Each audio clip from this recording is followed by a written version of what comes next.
Okay, we have the academic quarter, so we passed 15 minutes after the official, 5 minutes after the official start. So I think that we can start with the third module. Today with us here is Martina Gligorova and Diana Filimon. They will talk to you about media literacy against disinformation, really popular and attractive topic that it is from crucial importance for the future young leaders. Before giving the floor to both of them, I would just like to thank you all for your participation active until now. I would just like to remind you for the ones who did not send us the homework that came out of the previous module, to send us the task about the Alma cow and how you will promote the Alma cow, and how would you develop the communication strategy out of that. In addition, also since TISAM is coming and we have a few days until TISAM, we will send you a short Google form on which you will have to be to share with us your idea about what kind of project would you like to work on after the finalization of the training program. That will be some kind of path to go to TISAM summer school. Professor Nikos is here with us today also, so whatever, if he wants something to add about TISAM, Professor Nikos, please feel free.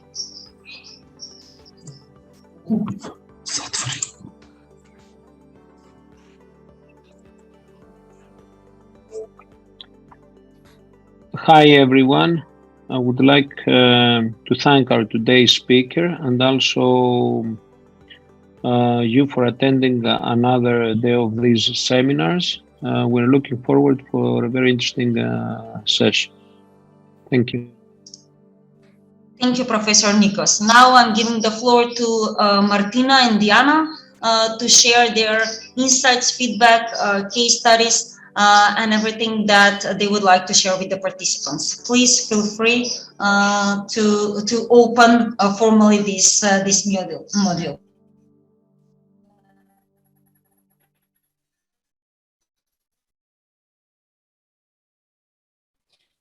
Martina, will you say a few words about yourself and then I get in the work? Of course. Hello to everyone. My name is Martina Todorovska, Master degree in International Law Relations and European Union Law. I would like to say that I have the first master thesis at the law faculty Justinianus Primus that deals with the media literacy as a concept with an emphasis on the policy of the EU in emerging the need to synthesize students and state authorities regarding its importance. Currently a PhD student at the law faculty Justinianus Primus, and I have worked as an expert on project funded by domestic and international sources in the field of media law and media literacy, as well as being an author and of scientific papers and handbook also in the field of international law and media literacy.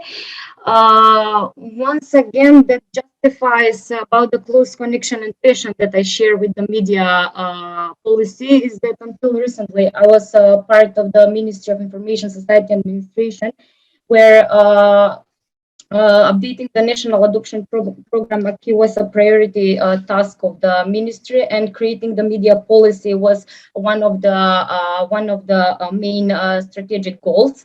As you know, that is Chapter 10 of the EU enlargement policy, and very important part of creating policy in our country for closing the European Union, and also this means an active participation in the part of creating the media policy and media literacy that is part of the laws that is being carried out by MISA. This is a short introduction from my side, so I pass the floor to Diana to say some words about herself and to start our. Thank you so much, Martina, and very nice to meet you. Hopefully, also meet in person. Hi, everyone. I'm from Romania, and as I heard before, I think at least some of us will meet in in Thessaloniki in a few weeks, so I'm looking forward to that. So take this as a introduction in more in-depth discussion, which we can have over there. So briefly about myself, I come from Romania. I'm an activist in Romania, especially, but not only. I have an NGO focused on information and fighting disinformation for young people in Romania, or Romanian language speaking from Romania as well as Moldova. And in DC and Global, I'm also part of the board member. Sorry, I ran I ran from the rain because I'm in Belgium right now and I have to still catch my breath. I'm basically working full time in trying to help young people get more informed and more aware of what's happening. So I'm very glad to see so many of you today here. It's if in the beginning of the year, maybe we could say that this information will become once again the Cinderella of the funds and of the attention of funders and of institutions. We can now see that because of the war that started in February, this is becoming vital to know our sources and to know whom to trust. So today, in the beginning of the session, I'm sharing with Martina. I will try to get a few basic concepts from propaganda manipulation to you, and then Martina will take this further and go into more depth in the Macedonian case and what's happening there. So feel free to interrupt me or ask questions in the chat if you feel like you need it. And anyway, in the end, both of us will want to talk more with you and help you guide you through the ideas you have for projects, as I've heard earlier. So I've been a media literacy trainer and communication specialist, and this is the space where these two meet in feelings, because or communication in general for any matter you want to focus on, and this information focus on feelings. So I would like to ask you to write in the chat, how do these topics make you feel? Climate change, which is A, and you can put just A and the number associated to how this makes you feel. So if climate change makes you feel infuriated or fury, you can put A5 in the chat. If hate speech makes you feel worried, you can put E3, for example, or whatever number describes your. Tell me what you feel when you hear about conspiracy theories, populism, and free speech. So the idea is just to take like a trip inside your feelings when you hear these words. It doesn't matter. I'm not putting them in context because it doesn't matter in what context they are. I just want to see how you feel about them. So this is not something mandatory for all of you. You can put some of you here. You can also take the microphone on, put the microphone on, and tell me how you really feel about this. The idea behind this exercise is that when we hear these words, we associate with them with a pack of knowledge, of informations we have. And also this can be a layer put over how we see the world, what principles we have in life, what's important for us. Is environment important for us? Is tolerance important for us? Which of these topics are more important? And they create a reaction inside us. And starting from this, you are more interested in a topic, you gain more knowledge on a topic or not, or that doesn't exist for you. But another thing that's also happening when you think about how these topics make you feel. Thank you, Ivan, for sharing. So uneasy. It's that this is the basic of any communication and disinformation campaign. So emotions are the root of any good disinformation campaign, because if a campaign meant to make you feel angry, the more you go up on the scale, so the closer you are to 5, that's the best. as in reaction which they gain in the disinformation campaign. Because what's very important is that people share, like, interact with stuff when they feel something intense. If you think about how you share something online, is because for me it's like when I see a news, something in the news that really upsets me, my instinct is to ramble something, to say a few words of angry words and share it, so people can share my frustration and maybe interact in the comments, or maybe talk about, oh my God, have you seen what's happening? So this is what they need in order to share a piece of fake news or disinformation. So I see that, let's see, which is the B5. Okay. Fury, yeah, hate speech is a very big problem, especially among young people. I wanted to, I was wondering when I made the presentation if I should put revenge porn, but I know that that makes everyone furious.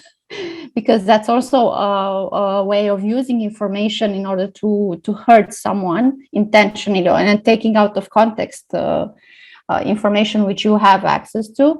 So I see that climate change, I'm glad a lot of people are furious about climate change, because that means that you're paying attention to what's happening. And let's see, populism for Beba. Yeah, the populism should really make us worried and upset, because it's something that comes on the wave of disinformation. So yeah, I will move forward a bit with the help from Martina in the presentation. The way in which disinformation works, and you can I'm also telling young people who are asking about disinformation how you can check if something might be fake. You can also think about, but now it's very hard because there are so many upsetting news in real news. The word was so upsetting.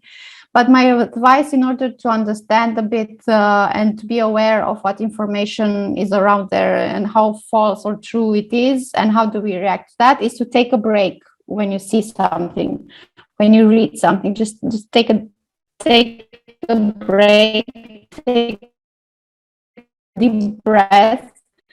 If you see something that's creating a very strong reaction, emotionally reaction in your own, really think, I'm feeling so angry because of this news, but is this true? Who's sharing this, or who's putting on a story on Instagram? And try to not react on your impulse. Never share a news in the first seconds when you really feel like sharing it. Just take a few seconds, double check it, put the news, see on what website it is, check it on Google. Do the basic checkup, because even we as people in the bubble of understanding what this information is can be triggered very easy by things you saw, because you put I see quite some files around there. So a lot of subjects are making us furious. And when we see something happening bad on that topic, our first reaction is to explode on social media and to share it and push it around so that people can see it. So this is the basic, extremely basic scheme of how you can change people's behavior. You put a narrative that can be a story, a piece of news, an article, even a photograph taken out of context. You can just put it there online, and you just let it put seeds of feelings in people. And people, when they start feeling something, they react. So the more intense the feeling is, the more they react. And that even changes behaviors. Of course, it's very different from one person to another, and from one background, knowledge and understanding. But at the same time, we are all beings who function on emotions, and the stronger the emotion, the stronger the reaction. So that's what makes all of us very, very vulnerable in front of disinformation or even misinformation. And this is what we also have to remember, because analyzing this information and how it works, it's very easy. We understand they generate feelings. But why am I telling you this? Because you definitely know better than probably most of the people to differentiate in between fake news and truth. Is because we also need to understand that we have to use this scheme in order to fight disinformation. We cannot fight disinformation only in a very rational and clean way. We have to also bring stories in the battle, let's say, in the online battle, because the only way we can change behavior is by reaching out to people, not just rational, but also emotionally. And I will go further a bit to the propaganda. Propaganda, most people associate it with something bad. Propaganda is not a word that describes just bad campaigns. Let's say it's not just for evil purposes. It's a campaign that is meant to change behaviors. It could be good. It could be something that changes, I don't know, makes you wash your teeth twice per day. It's a campaign that's meant for good. But what's the basic principle of propaganda is that it's very simple. It has strong messages that reach to the audience, and they are very easy to remember. And they reach some principles that the person shares with the message. And the propaganda, as we know it in a bad way, what it does, it pushes very strong one-sided narratives. And it pushes very, very strong the narrative us versus them. I don't know if you have seen in documentaries or read about how some campaigns, online campaigns of disinformation from Russia or from other states that push disinformation, targeting, for example, the US, have managed to put two groups of people regarding funding the police, let's say, on this subject, to manipulate them enough so both of them went out to protest in the same time, in the same day, at the same place, in order to make them so radicalized or so pumped up on the subject in the hope that they will clash violently at some point. So that really push people out of their houses into the streets, believing that what they read is true and believing they are doing the right thing.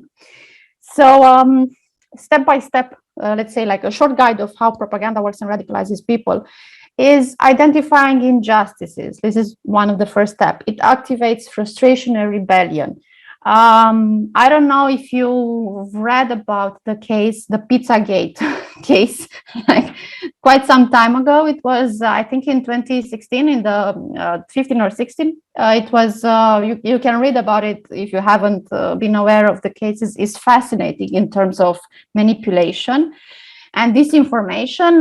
In Pizzagate, the narrative pushed was that some people from the Democrat Party in the US were pedophiles. I mean, they were considering an alternate reality of leaders who are leading the world from shadows. Anyway, so they were saying that they are pedophiles who are kidnapping kids, and there's a certain pizza place in America where it's just a facade for this trade. And some guy really went there because he believed it. He really went there with a gun to kill the people and save the non-existent children. So identifying an injustice. There are kids, and the narrative of kids being kidnapped is happening in several countries. It happened, I think, in Bulgaria, Romania, in India. So everywhere in the world, the kids are used as an injustice from time to time in various disinformation campaigns, because this triggers frustration very fast and people really want to do something about it. And when you find the frustration or the injustice, the next step is to find a common enemy, because you need someone who does that and who's not from your own camp. let's say, from your own bubble. It's another political party. It's another political leader. It's another country. It's a minority, as we have seen the narratives pushed in the beginning of the pandemic about different minorities in Europe who were bringing the virus. So in each country, there was another minority that was bringing the virus. And then creating a stereotype which dehumanizes the enemy. And that's the manual for this. You can see from the Second World War, when we are talking about the Jewish population, who was dehumanized, was marked on the street as being different, not being quite human. And not just the Jewish population, we are talking also about the Roma population and the LGBTQ community from that time, who were segregated, who were differentiated and separated from the community. So they were not actually humans, because if you consider the others humans just like you, then you empathize with them at some point. But in order to really like separate the camps, the best way is to consider them like not quite at your level, so different, lesser human than you are. And then we have the positive social identity, because we need to us, like the camp, the good side of the story. We, as the ones who see injustice, the one who understand who's guilty and everything else, we have to have common things. We have to have like a certain name, as the QAnon community, if you've read about that, certain rules on which we function, places where we meet, catchphrases, let's say codified words or phrases through which we can recognize each other, certain types of outfits. In some cases, we are becoming a community. And then the next step, in order to really make this explode outside of the social media environment, is to legitimize violence, to make violence an acceptable tool in order to reach your target. And because the target is, you're not empathizing with the target because it's not just as human as you are, and your main scope, your main purpose in all this is higher than the problem of using violence. And for this case, you can easily look in the 6th of January Capitol Hill, I don't know how to call it, event,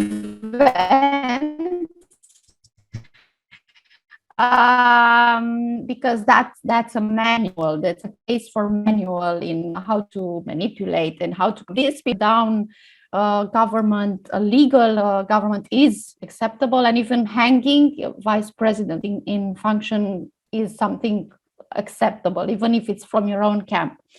And of course, in order to get through all this guilt of breaking some society rules, you need to have, let's say, after the violence, what's happening afterwards. As in the case of the 6th of January, after the violence, let's say, episode they were provoking, they were expecting a very illuminated era of a leader that's going to fix all the problems, like, so in a very different, in a very twisted, of course, in a smaller scale, what the QAnon community and all the people involved in the 6th of January event were considering that day as an apocalyptical day when things will be set right, things will be put back in their places.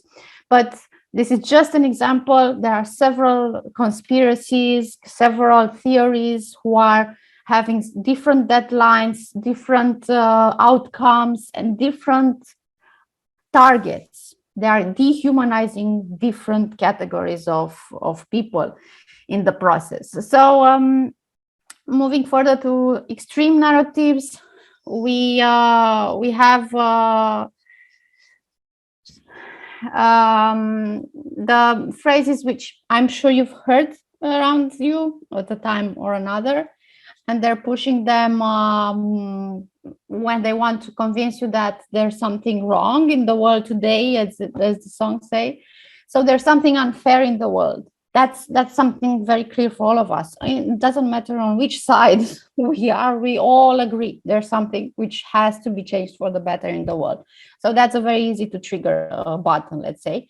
And we must do something because we have to fix the injustice. But the difference between what we all feel that we need to change things in world and stuff like that is the fact that these theories, these conspiracy theories in general, promote the idea that only you see the truth, only you are the special person that can fight the oppressor, can fix the world. So there's no one else, it's just your community, doesn't matter how small or big it is.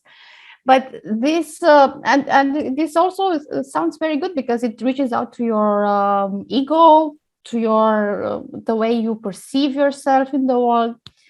And but the next step is the one that really makes a difference, because it says, it pushes the narrative that if you're not with us, you are against us. So so the idea is that if you cannot see the truth, the absolute truth, which we hold as being special, then you're definitely against us, and you could be subject to the steps before, like dehumanized and not understanding, or being in a different camp or whatever. And another step which appears there is that because we are leading this new wave and we are changing the world, even if they don't want to be changed in the way we want, we are legitimized to use violence or any other means in order to change it for the good. And we see this also in the Russian narrative right now, with the liberating a country that doesn't want to be liberated, but it's liberating. We know that you need to be liberated. We know, we understand, we are bringing you light and peace and whatever, which is of course a false narrative. But this is what helps them feel good about what they're doing. And moving on to the counter narratives, because this propaganda is everywhere around us. In the conspiracy theories, we can see it in justifying wars. The question is, what can we do, or how do we react, and how can we react in order to also have an impact, like to change people's perspective? Can we reach people who are already pushed completely on the other side or not? So in any fighting disinformation campaign, we have to understand whom are we targeting. Are we targeting the gray area of people who are not quite convinced, or are we going to the group? The second version is pretty much implausible, in my opinion, to de-radicalize or convince people that their very strong convictions were wrong, because that's very hard. And for this, you can also check up the outcomes of the 6th of January event, because some people de-radicalized, some people stayed the same and justified and looked for ways to justify what they did and the violence that they pushed. So these are several ways in which we can react, and this I'm being very brief here, so excuse me for that. It's a very, very light summary of a strategy of fighting disinformation. The problem is that sometimes we're trying to fight emotions and feelings generated by disinformation with very rational, and a specialist says that this is fake, so blah blah blah blah. It's not gonna reach the right audience. It's very tricky, because we can be caught up in the same bubble, in an echo chamber of people who are already convinced about that, and we just, yes, we are reconfirming this. But we need to find the weak spots. Definitely, it is a very helpful tool to find the facts and to counter the disinformation through facts. But that shouldn't be just it. We should also put extra layers on the way we deliver the facts. As you have seen, fighting back, reacting directly to a certain narrative or to a certain post or whatever is not always helpful, because we are playing into the argument trap which the disinformation actors are pushing, because we are giving them more attention, they're giving them a platform on where to push. So we should come with our own campaigns where we target facts with the reality, and we dismount this campaign which they're pushing with false informations. We put the moral factor. Even though the actors of disinformation are very convinced that what they are doing is right and very moral. It's an ethic thing from their perspective to do. So we have to underline every time that violence, for example, is not something moral or ethical. So whatever your justification is, violence is never a solution, as we have seen in our history. Another layer is the sarcasm, is to use humor to ridiculize certain characters, and to ridiculize exaggerations of something, to make fun of them, because most of these narratives are very strong on ego, on machism, on we are the people fixing the world and stuff like that. So when you're making fun, you're making them smaller. You're targeting them in the weak spot because you're making jokes about them. The tricky part with this, which we have to always be careful with, is that jokes can always just bounce back in our bubble.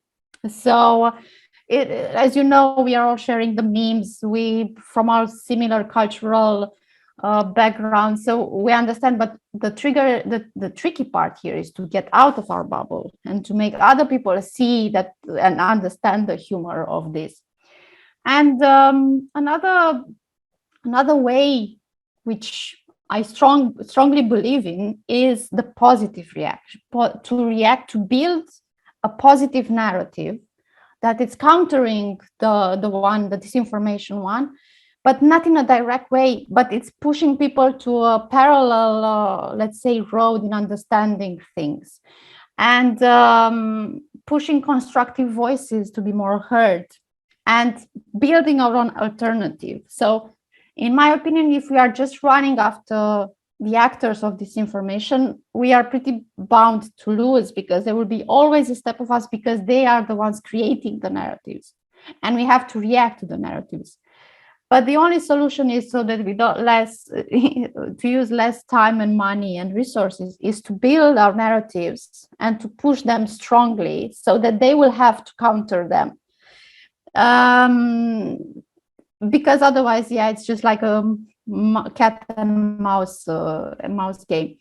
And the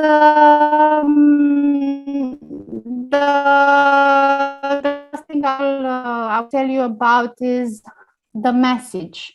We really need to understand what should our public hear. What do we want them to hear and understand, so that they can change their opinion, or at least question their opinion, and ideally to change their behavior. So depending on the target audience in a communication campaign, especially, you have to think, whom are we talking to? Are we talking to a target audience of 25, 30 years old that believes that I don't know what, or are we talking to another target audience? So we should always know to whom we are talking to, what is our message, ideally, what do we want them to know, and what do we want them to understand? How is that helping us? What is that pushing away from a disinformation campaign that will definitely trigger them from other sides? And another important thing, which we will not have time to discuss now, but we will probably have other times and other occasion, is where are we talking to them? We are very much behind the main actors of disinformation in catching up with social media platforms. When they are on TikTok, we are struggling to understand TikTok. When they are on, Instagram, we are struggling to understand Instagram. So this is very important for us to be on the same social media platforms they are on. Because if you're not there, you are not talking to the same people. We are reaching our bubble, they are reaching their bubble. And it's just like a parallel war that's going on, with nobody changing their minds, and just two sides radicalizing in different directions. I will stop here to give Martina also time to go through more in-depth details about disinformation, and also to particularize disinformation for your case. And yeah, we'll get back to some more questions after the presentation of Martina. Thank you so much for listening, and catch up. Thank you very much, Diana.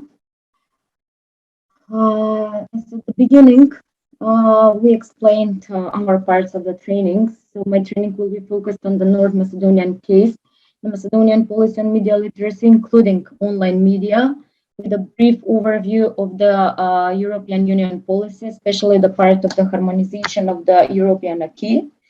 The small importance given to the media literacy by the state administration bodies in the Republic of North Macedonia is a notorious fact which is worth discussing, and giving a critical overview for the and recommendations maybe for improving the policy on media literacy and media education.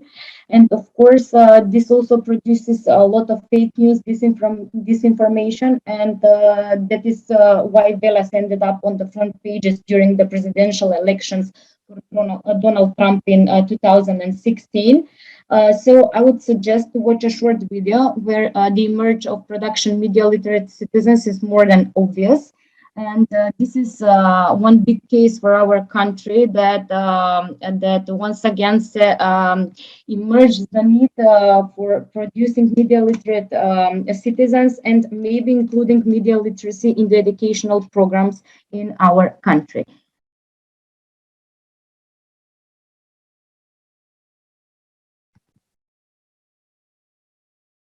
Do you see the video?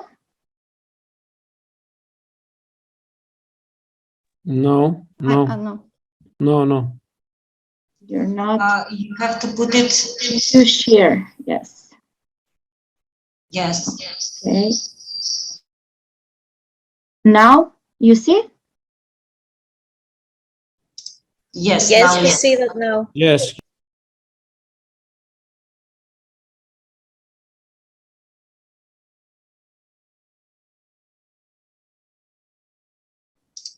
But we cannot hear.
Martina, sorry, but there is no sound. I don't know what is happening.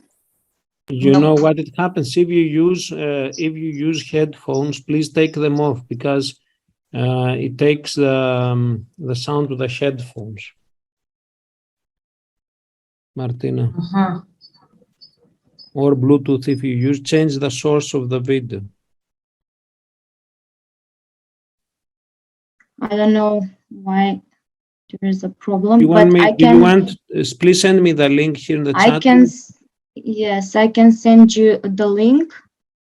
In the chat room, and I will show it.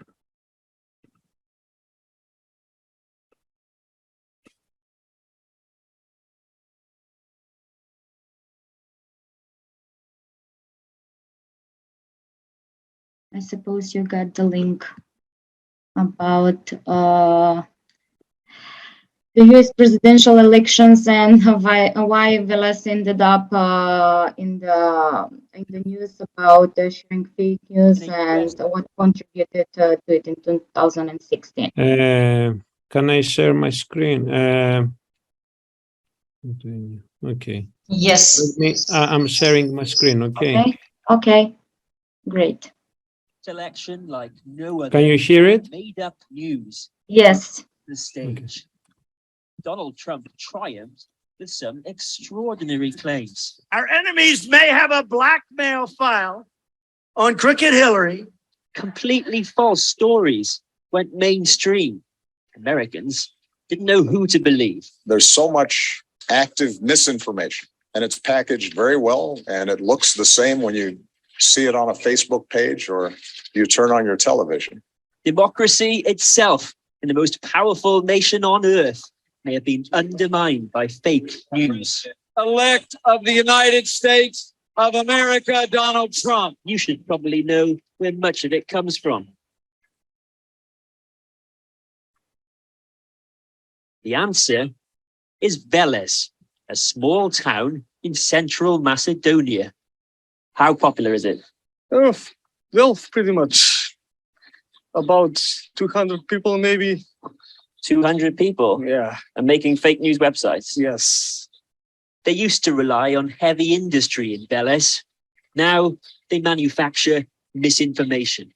First lady is actually the first man. What? That's so stupid though. To this unlikely place, we've traced over 100 websites bombarding US voters with fake news. For Macedonian millennials, it's a digital gold rush. How much money do they make? Yeah, there are some people who made like 200K or something like that. 200,000 euros. Yeah. You're kidding. Yeah, no, I'm not joking. It's true. The sites have names like USA Newsflash or USA Online Politics. Some falsely report that Hillary Clinton is a pedophile, that she sold arms to ISIS. Americans who've fallen for these stories may find what follows pretty sobering. This is Philip Malazanov, 17 years old. So you run a fake news website? No. Yes, you do. And this is his slick-looking news service. He told his 10,000 mainly American followers that Hillary Clinton was facing FBI charges. We have your website address. Oh. It's registered in your name. So you just tell me why not? I don't have it. What have you got to hide? Now, the rest of the world may be scratching their heads, but here they tell you there's really quite a simple explanation. They already knew how to make money from websites here. They already knew how to attract American Facebook audiences. The difference, the game changer, they tell you, was Donald J. Trump. The Donald is something of a hero in Veles. Donald Trump, do you like him? Donald Trump is a bupoya. Da. Hillary Clinton? Hillary Clinton? Meh. His army of supporters can't seem to get enough of the local speciality. On Facebook, Veles-based portals are listed as news companies. This one has over 600,000 followers. As users click onto their site and into an advert, the money rolls in. So who are these fake news masterminds exactly? In a quiet residential street, enter Victor. Are you Victor? No. No? What's your name? Steven. Stephen. Real news has caught up with him. So let's go again. What's your name? Victor. Victor. Oh, it is Victor. We've felt very lucky to meet the editor of 24 Total News Today. Стрикни сме, защото запознахме тук на улица случайно. И мене ми е мило. Да, he is glad also. Victor is 16. This is his news website. He says that people like his stories about Donald Trump. Donald Trump is good for you. If you can make some money. Добър за тебе. Yes. Може да направиш пари. They are thirsty for the articles. That's all I have to say about them. They want to hear news about Donald Trump. Just tell me, why are you doing this? What's in it for you? За пари и за For money, for recreation. I don't know how to put this. There isn't much to do around here. A lot of kids don't go out. We're doing this out of boredom. This story is wrong. It's on your website. You are sharing it so that Americans can see this and they might believe it. Do you feel responsible for that? Дали се чувстваш отговорен за то, що на твоя вебсайт открихме сега дека има лажна информация? Do you feel bad? Да. Да. Do you feel bad? Yes. So what happens next? Що ќе се случи? Ще го избрижам постът. He will delete the post. Will you carry on with the website? Дали ќе продолжиш со овој порталот? Да. Yes. he will. Facebook's founder said they take misinformation seriously. He promised stronger detection of fake news and to make reporting it easier, as well as making it harder for fake news sites to make money. Do you think it's true or false? True. True? True. False. No. No, false. False. No. The Pope doesn't support Donald Trump. And in Veles, business is still booming, not least for the savvy young minds at the town's computer science faculty, where the truth takes some teasing out. Would you be tempted to do this? No. No? No. Why not? I don't understand. I don't know how to work with sites. No? No.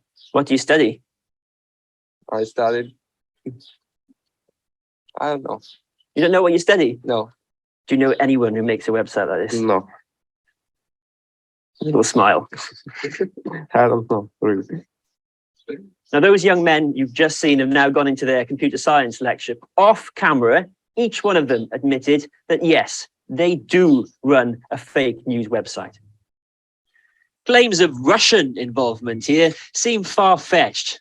If they aren't at it, though, they might be soon. Fakery dreamt up in Macedonia has shown US democracy to be vulnerable. Nothing is as it seems anymore. And in this town, they call that a job well done.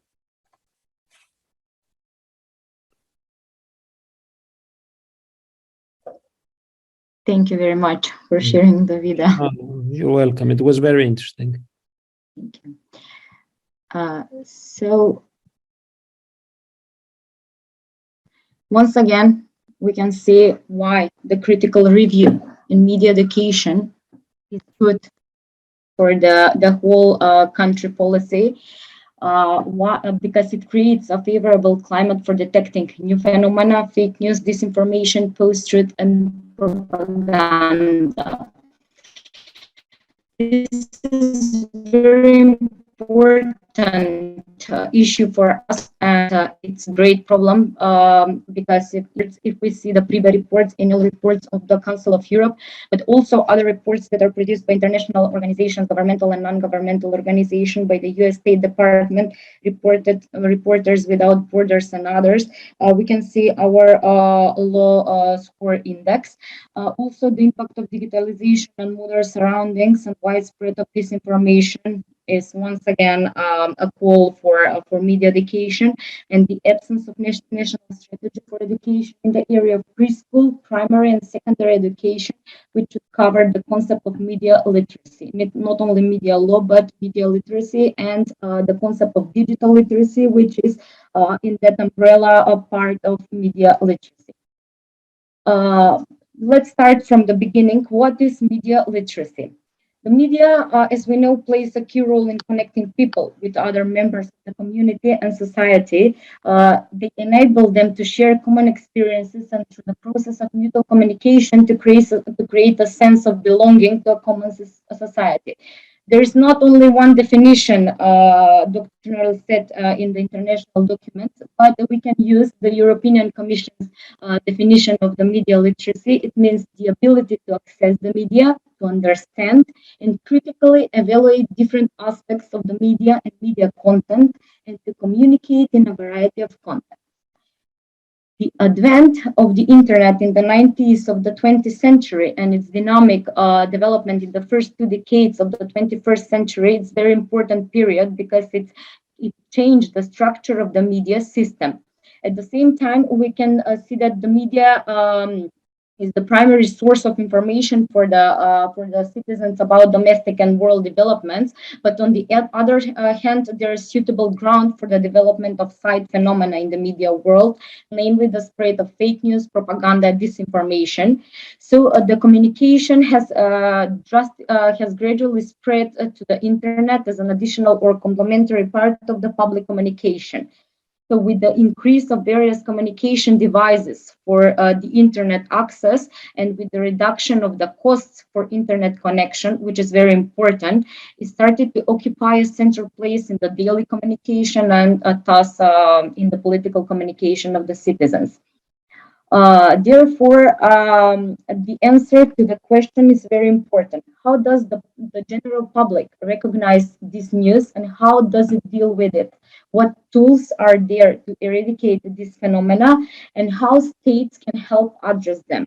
The answer is very simple, knowing the concept of media literacy and its importance. So the media literacy refers to all types of media, including traditional media, television and film, radio and recorded music, print media, and the new online media, internet, and other new digital communication technologies.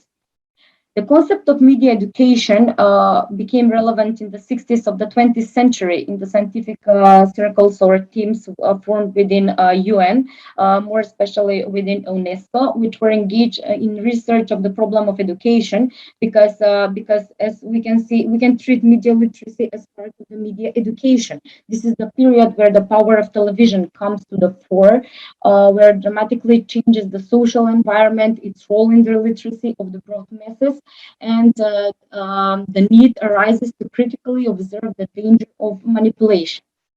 A number of factors have contributed to information becoming a product. It means the emergence of enterprise information management, the national and international growth of information technology, privatization, and so on. Long ago, in many European countries, for example, Germany, curricula already include the subjects that aim to develop the ability and responsibility to critically accept media messages. It means trainings for the students, building the ability to counter those messages, if not based on facts, and counteracting stereotypes and consumer cliches, which is one of the priority goals of the programs. Topics I would like to suggest to look on the topics of Jean Gonnet of the media educations, which are very important: media language, technology, performances, typology, audience, and production.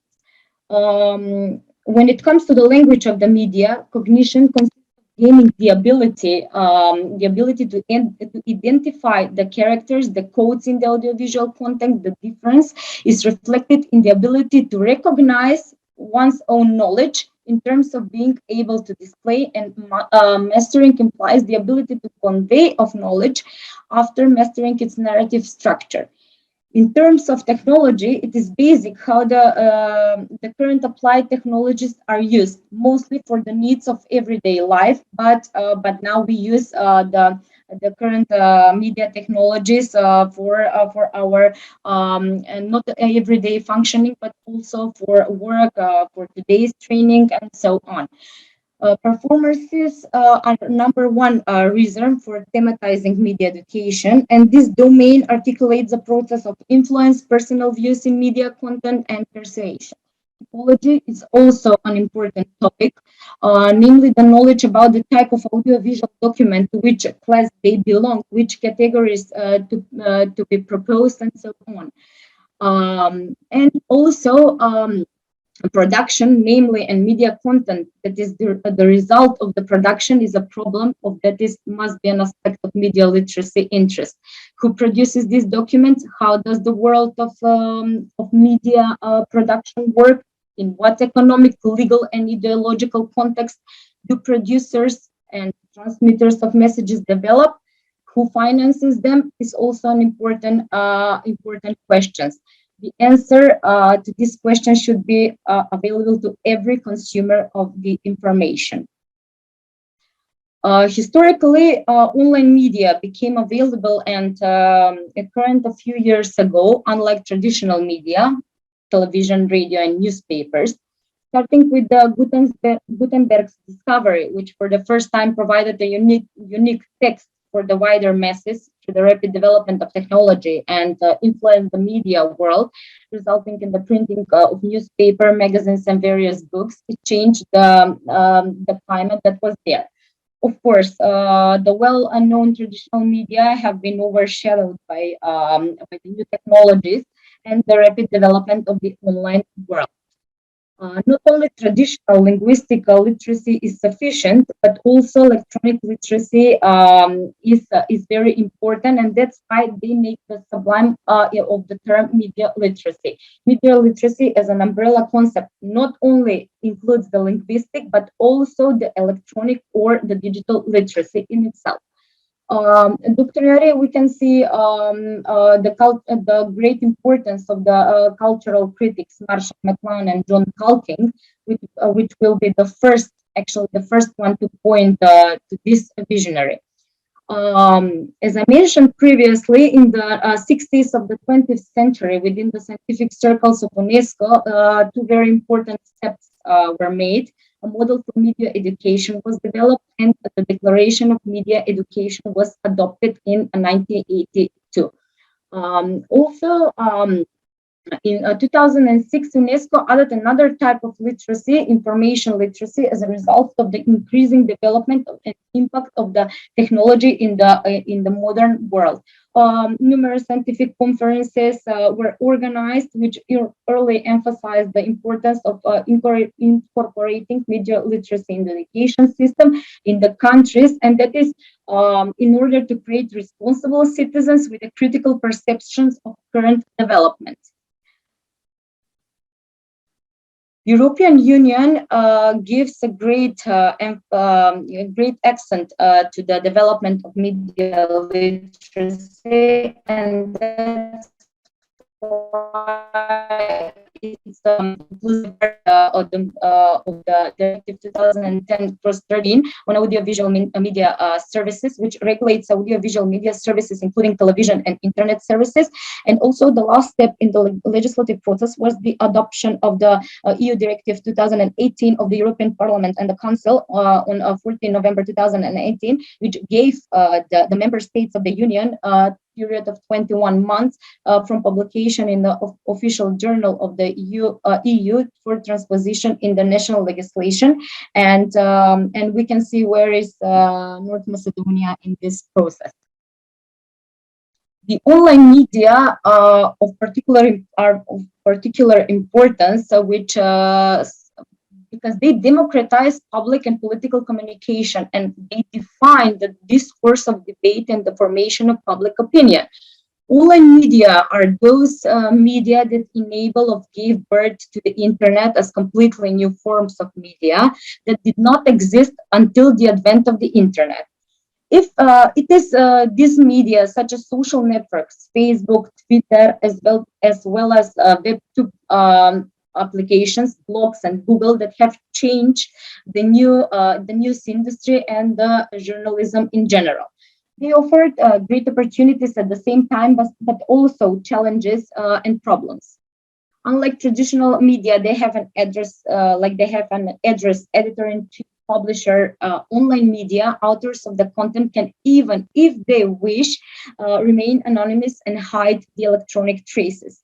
Anonymity or pseudonyms are considered very useful and legitimate in repressive regimes. What makes social media particularly interesting for journalism is that it is an influential tool for communication and news. For example, in 2009, the US State Department asked Twitter to suspend the services because it had been used by protesters that were angry over the results of Iran's disputed presidential election. In July 2009, Twitter used in Indonesia defeated most major news companies that think about the Jakarta bombing.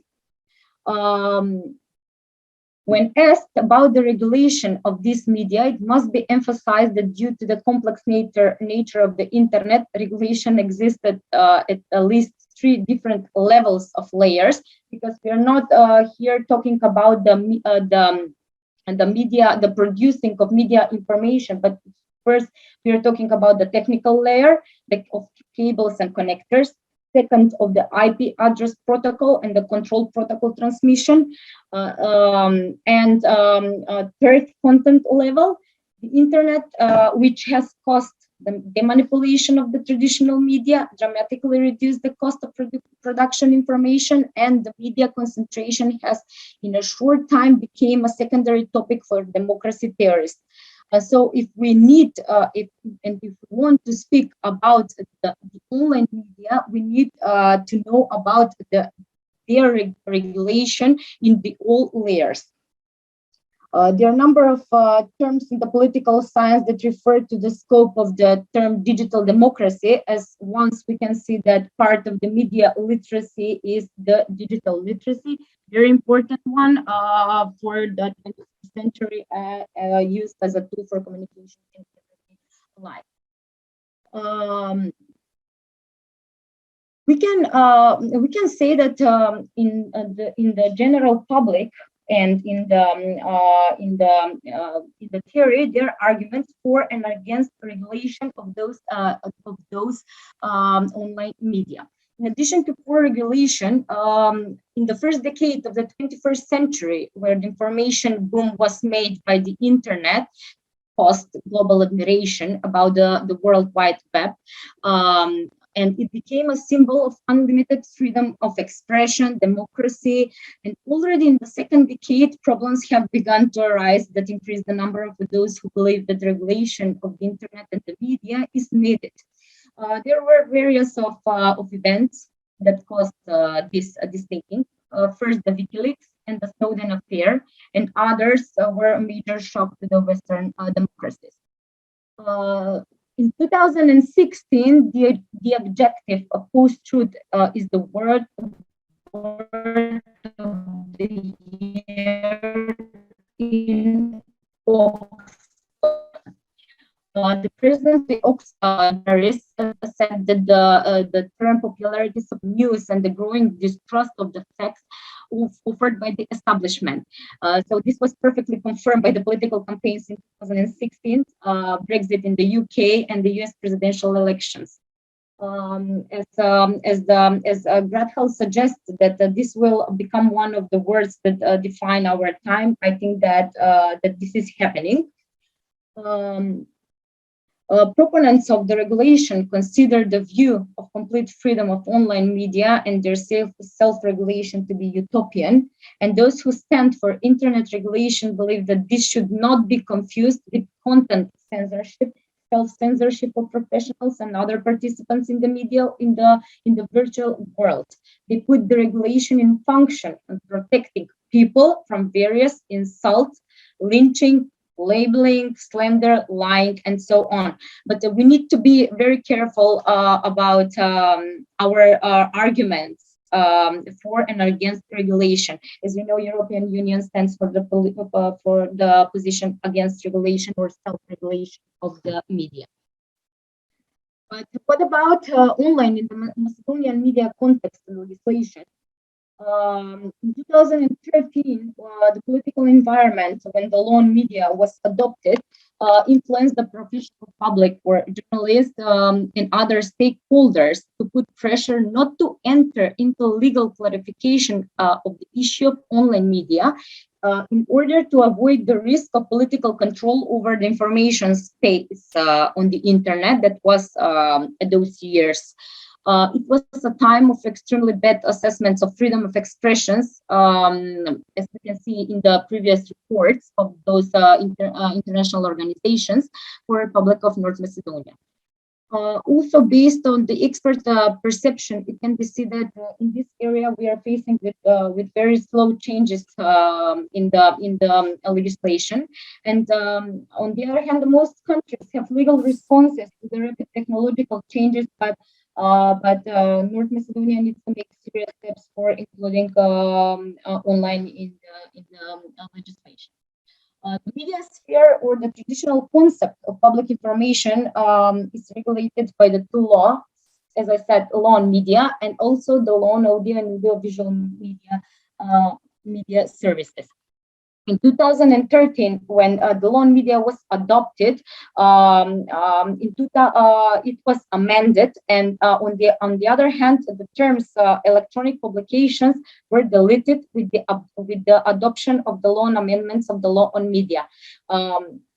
We see that in the terms of electronic publications, we are getting back and not accommodating to the new surroundings that is happening now, which means that the legislator with the legal solution is in the position that the information and other media on the internet are still outside of the regulatory space. But it doesn't mean if it's put in the law, it's the country is for a regulation of the online media.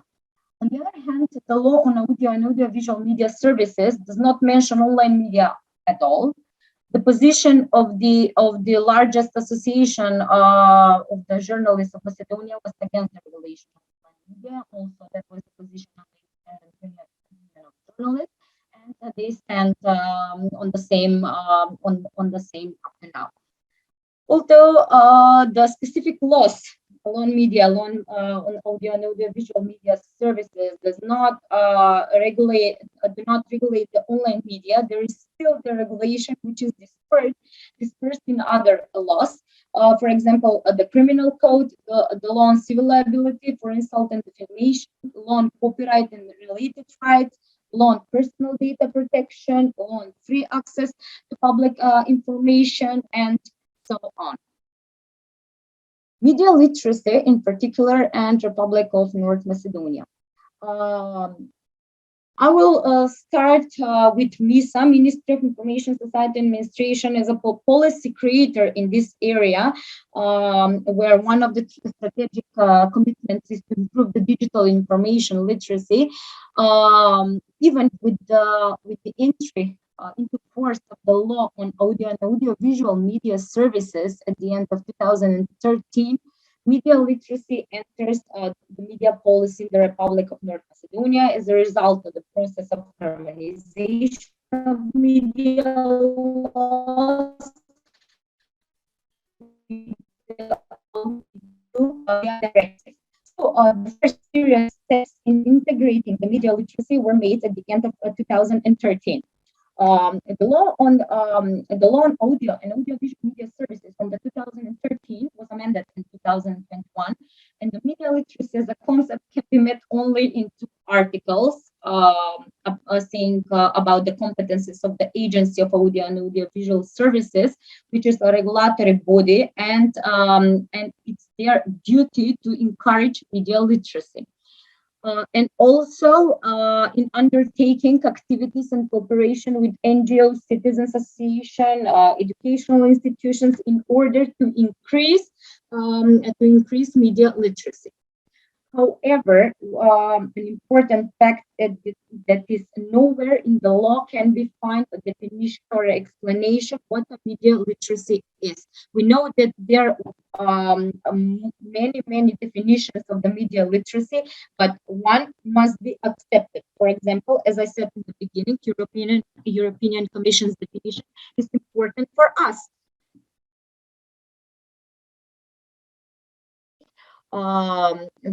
Viewed in a broader context, both the previous law on broadcasting and the recent media legislation on audio and audiovisual media services harmonized with the Council of Europe Convention on Transfrontier Television, which later renamed the Audiovisual Directive Media Services, as the most important legally binding document in the media sphere. But very important institutions that is making changes, maybe slow, but changes in the good direction, is the Agency for Audio and Audiovisual Media Services. As I said, regulatory bodies, and their competencies are written in the law on audio and audiovisual media services. First serious steps were made with the draft strategy for development of the broadcasting activity in the Republic of Macedonia for the period of 2013 to 2017, where this document clearly emphasized the need to promote media literacy as the greatest interest of the Macedonian society, a process in which educational institutions should be deeply involved and included in the mechanisms for checking the effects of the media education in the curriculum. Also inclusion of the media professional by developing self-regulatory codes related to professional standards for increasing their responsibility in creating media products, and by developing special programs with multiple activities related to media literacy. Also, European Union plays a big role with its support with the funds. The project strengthening the administrative capacities of the bodies in charge of telecommunication and media for efficient regulation of the new digital and multi-purpose services. It was a very important project. The purpose and produced great document, developed a program to encourage media literacy in the Republic of North Macedonia, where it was some kind of guidelines for the development and promotion of media literacy through the following key messages: strategic importance of the media literacy, critical understanding, empowering citizens, technology, the public debate, which I will say that is very important, and also the political communication, the role and responsibility of institutions, including regulatory bodies, and roles of civil society in the media industry. In 2017, the agency established the Macedonian Media Literacy Network, where the purpose of establishing this network is to promote cooperation between various actors in the Macedonian society that create and implement policies and implement activities and projects in the field of media literacy. But on the other side, on the one hand, the members of this network are state authorities and private entities, but the steps that are taken from for example, Ministry of Education and Science and other relevant governmental bodies are of great importance, but not enough for developing this concept in the right path. There are many projects that are fighting for integrating media literacy in the education system as a different separate subject of the programs, and not to be incorporated in other subject, and to be a small part of it. The Council of Media Ethics in Macedonia is also an important body. Nowhere in its act does not directly mention media literacy, but really but is clearly indicated by its goals and tasks in the media sphere: protection of media freedom and the right of the public to be informed, prevent the influence of the state, political parties, and other centers of powers in the media, protection of the interest of the public by ensuring independent, efficient, and fair processes. All that is and that is media literacy. Also, municipalities play a role in developing media literacy by various projects, and civil society sectors by various projects. That's why I'm very happy that there is project, the Erasmus project, that our country is a part of it. And I think that this will make a great change and will make a great impact developing and sensitizing the general public and state authorities about media literacy, its importance, and digital literacy as a part of it. I would like to, at the very end, to point two important things that from the latest European Commission report on the progress of North Macedonia in the subpart freedom of expression, there is an overall note that the country has made slight progress. The regulatory continued its engagement with the civil society organizations and media outlets on promoting media literacy. Once again, we can see the importance of the civil society sector in promoting media literacy as a concept, continue to be proactive in the promotion and in warning against inflammatory or discriminatory language, hate speech, unprofessional journalistic reporting, as well as on pressure and threats on journalists and media outlets. And the fight against disinformation activities related to media literacy are mostly carried out by the civil society. Literate citizens are important for maintaining the independence of the media and financial sustainability, and they're a key factor for battling the fake news and propaganda. But on the other side, we can see that gained a very low score of 1 point out of 7 for the indicator independent media that examines the current state of press freedom, including laws, harassment, journalism, and editorial independence. The operation of the financial viable and independent private press and the functioning of the public media is very low score index. And I can say that the state of competitive authoritarianism are not publicly stated, but it's a very common for the Western Balkans. It means independent media and low level of democracy. And from the practice, we can see that there are various examples of this state, not only in Macedonia, but in the other Western Balkan countries. Thank you very much.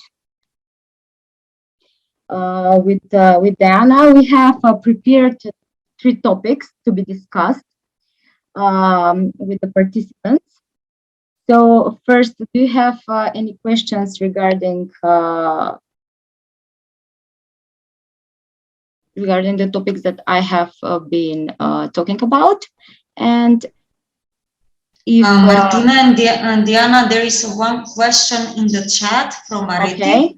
So you can open the chat and see it. Yeah, so Martina, you can start explaining for Macedonia why it's taking so long to introduce media literacy in schools. And then I will also say from the Romanian perspective, and hopefully can also give a pertinent answer to this. Let me see. Strongest solution. Well, it seems that media introducing media literacy is not on the top priorities of the Ministry of Education for Education and Science. They are making slight changes by the influence of the NGO sector, but I think that this is a question and matter of policy creators and their strategic development and views, and in which direction they want to go. An important actor is Ministry of Education and Science, but there are slight changes. You know, the media literacy exists in the separate subjects, but we can see only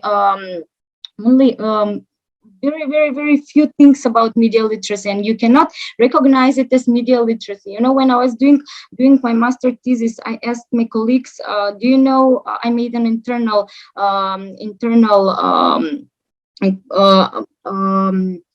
So I asked my colleagues, do you know what is media literacy? You know, the 99% of the colleagues answered, I don't know what is that concept. I haven't heard of it before. So this is not a good thing, and the strategic priorities need to be changed, and we need to look on the example of the Germany, or in the example of Slovenia, where it has fully integrated the media education in the curriculums. So the question is of a political nature, and the strategic priorities need to be changed in order to develop the media education. Thank you. But yeah, thank you, Martina. It's pretty much the same idea also in Romania. I think the system will take longer to be changed, but and there are some worries about who will be teaching these classes. Are those teachers prepared for this? Because there's a real danger of putting this tool of mandatory media literacy lessons in school in the hands of not quite the right people. I mean, we also have in the 8th grade, so when kids are like 14 years old, we have a civic education class, but that's definitely not producing the expected results in the society. So we have it, but it's not working. In my opinion, the best way to do it for now, because we don't have too much time to waste, is like we are doing it now, and in many other events, to reach them through an informal channel, to reach young people through informal channels, workshops, interfere in school when we can, or take them outside of the schools and talk to them about media literacy, because that's as good as it gets for now. Thank you.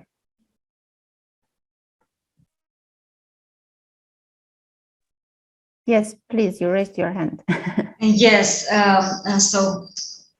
it is a kind of combination from different sides. You know, in my high school days, I was involved in the radio station and I was a radio host. Later on, I was engaged as a journalist and also as an investigative journalist.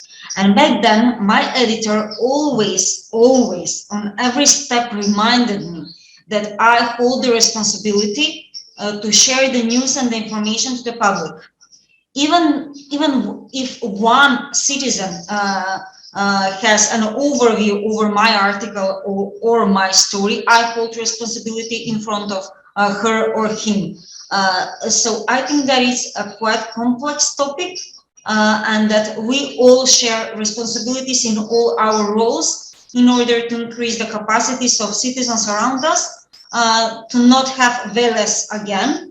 I mean, we are laughing at this story, but it is really incredible story that should have pushed us to dig deeper into this topic on a national and international level. And believe me, on a national level in North Macedonia, we have a short list of people who are working on this topic. But as Martina mentioned, maybe most of them are also working, but are not aware that they are touching these topics. So I think that we should join the forces and work together towards making progress on this topic.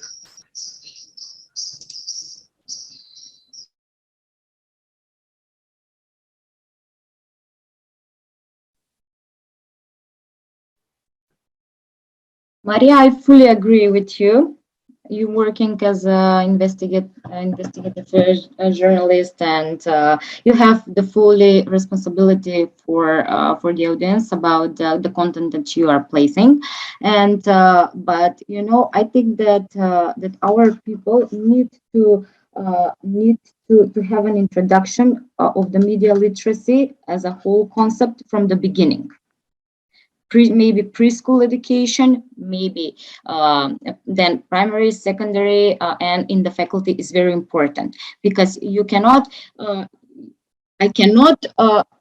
asked my colleagues, do you know what is media literacy? They say no. And you know, on law faculties, in the law faculty, Justinianus Primus, there is the direction journalism, public communication. those among people. the few in the country, because most of the public and private universities in North Macedonia closed the section journalism, or they move it to communication and left only few study programs related to journalism. We continue with the questions that we have prepared. Yes, I mean, we have like few more minutes, so just wrapping up with the questions, please, we can do on that.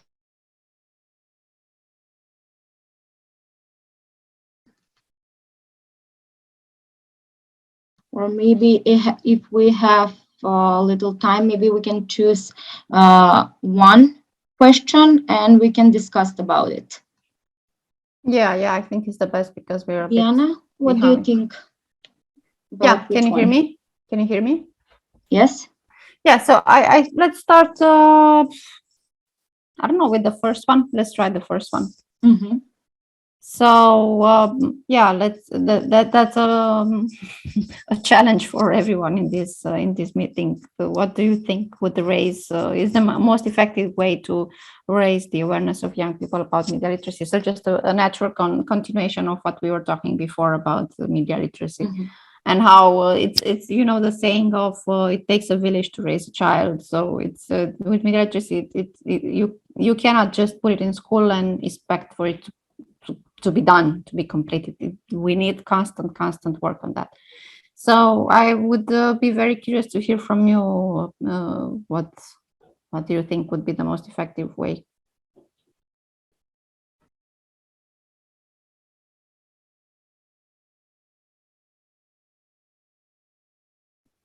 Or if you have seen a success model until now.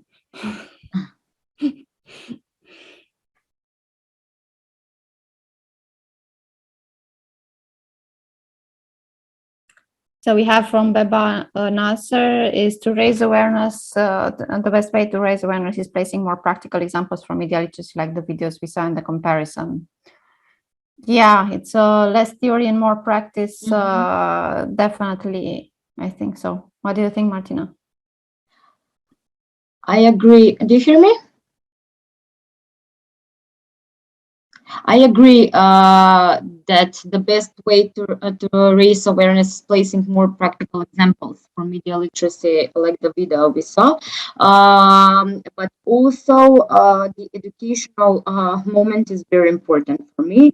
I think that people from early age, they gain the ability to if they gain the ability to think critically, and if they hear media literacy, what it makes, what it causes, that it is a channel or tool for battling the fake news, disinformation, and so on. We will live with the media literacy. So the educational part is very important, and also taking the responsibility of the government for broadcasting about this concept and having more educational shows or more projects that will be in which the wider audience will be included and presented to the public. So it's some kind of combination mixed with the practical part and the theoretical part. Because if we see and if we listen, if every one of us have previously seen the video of Veles, will become aware of what has happened, what is fake news, why or how it's made. We will be some kind of gaining skills, and we will use the media literacy as a tool for fighting and battling those phenomena that are happening. Well, can I say something?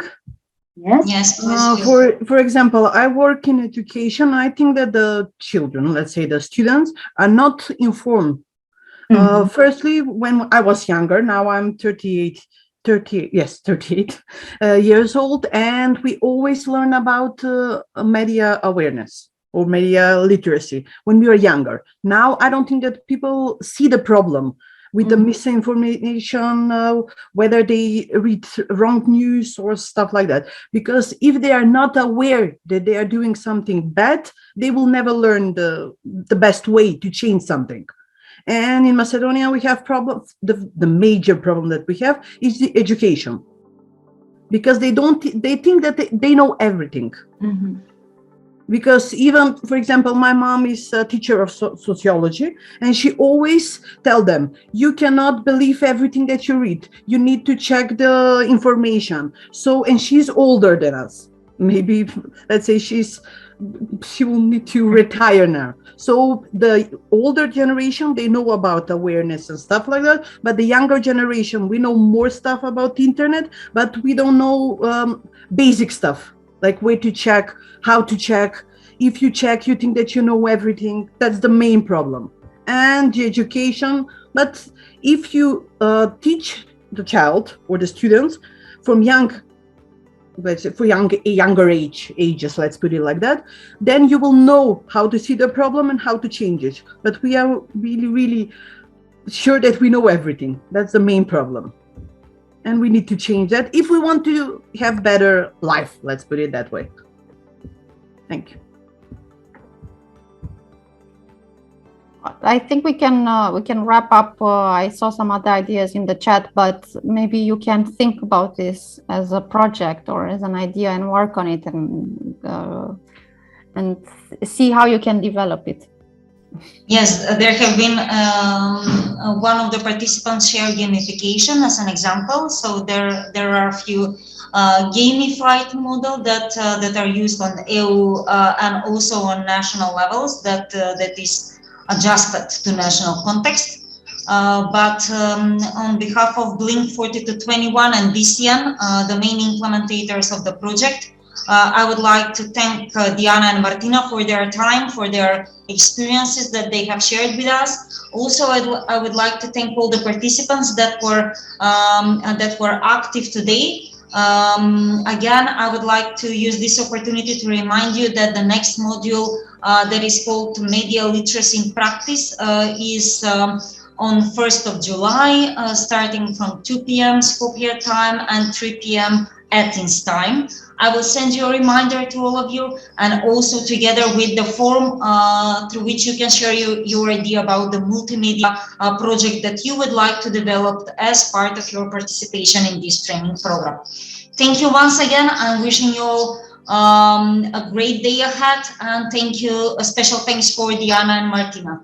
Thank you very much. Thank you so much for joining. Take care. Bye-bye.